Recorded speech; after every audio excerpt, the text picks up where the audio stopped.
Good evening. New studies suggest more children than ever are being prescribed psychiatric drugs and other serious medications. In tonight's special report, Fox 7's Scarlett Grayson tells us what precautions you should take before allowing your kids to take a pill. She's here in the studio tonight with the alarming statistics. Scarlett? Mike and Christine, it takes a lot more than a simple checkup to determine if a child should be put on medication.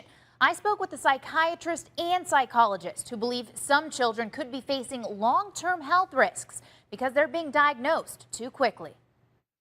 It's not uncommon for people to look for quick fixes for medically related issues. How about some quick fixes for your children? Are they misbehaving? Give them some pills. Bad grades? Pills. Aggressive tendencies? Pills. It may sound extreme, but hundreds of thousands of toddlers are being prescribed powerful psychiatric drugs, according to the Centers for Disease Control. Number one, I want to know who is prescribing the medications. Are there people who are familiar with the medicines, who use them on a regular and routine basis? Dr. Scott Elkin, a psychiatrist who has been in the medicine field for over 30 years, says the numbers of toddlers and infants being prescribed serious medication simply doesn't make sense. What are the environments in which those prescriptions are being prepared? Elkin says these questions are ones every parent should ask before they agree to put their child on medication.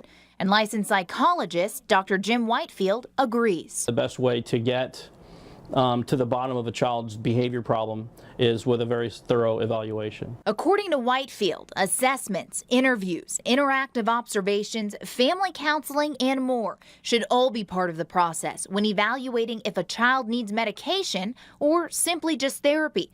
So why are the numbers so high? According to recent data from IMS Health, one of the leading services for data distribution in healthcare, 274,000 infants under a year old are on anti-anxiety drugs such as Xanax and Ativan. And 26,000 under a year old are on antidepressants like Prozac and Zoloft.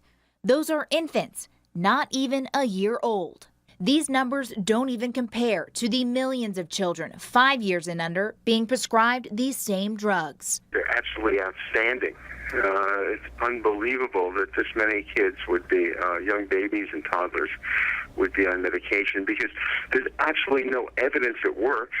Dr. Alan Francis, the author of Saving Normal, says one of the main issues is that most psychiatric medication is not prescribed by psychiatrists. Most of it is prescribed by primary care doctors who often don't know a whole lot about psychiatry.